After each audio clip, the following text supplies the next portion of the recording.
Comprerò le patatine a mio fratello ed in più gli comprerò un ombrello giallo.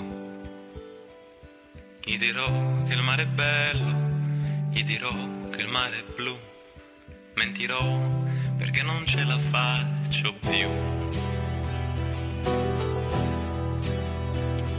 Gli dirò che nella vecchia fattoria ci sono stato ed ho incontrato zio Tobia, e che sopra questa terra non esistono i buffoni, che sostanzialmente tutti siamo buoni. Gli dirò che il mare è bello, gli dirò che il mare è blu. Mentirò perché non ce la faccio più. Mentirò perché non c'è una verità ed ammazzerò chi me lo toccherà. La canzone è una cosa che ha molta dignità. Forse oggi come oggi il mondo ha più bisogno di canzoni che di sinfonie.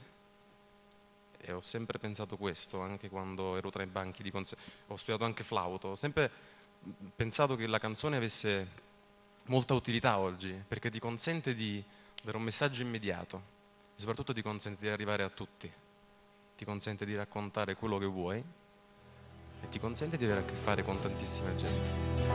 Me lo porterò a correre su un prato e risparmierò per regalargli un flauto, così che possa difendersi dai ladri assassini, così che sia amato dagli altri bambini. E se un giorno mi chiedesse chi è mio padre, gli risparmierò qualsiasi umiliazione. Non gli farò mai capire quello che ho vissuto io. Gli risponderò: tuo padre è una canzone.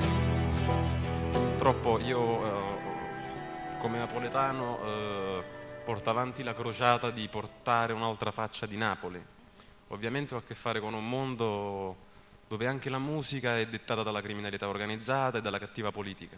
Quindi persone come me non hanno mai trovato spazio a Napoli e lo ricerco in altre città d'Italia più aperte a nuove forme di linguaggio. Ad ogni modo mi è servito perché mi ha fatto arrabbiare. La rabbia è energia, l'energia trova sempre uno sfogo. Per fortuna non sono diventato un tossicodipendente o un ladro come tanti dei miei compagni delle medie e delle elementari, ma mi sono dedicato alla musica.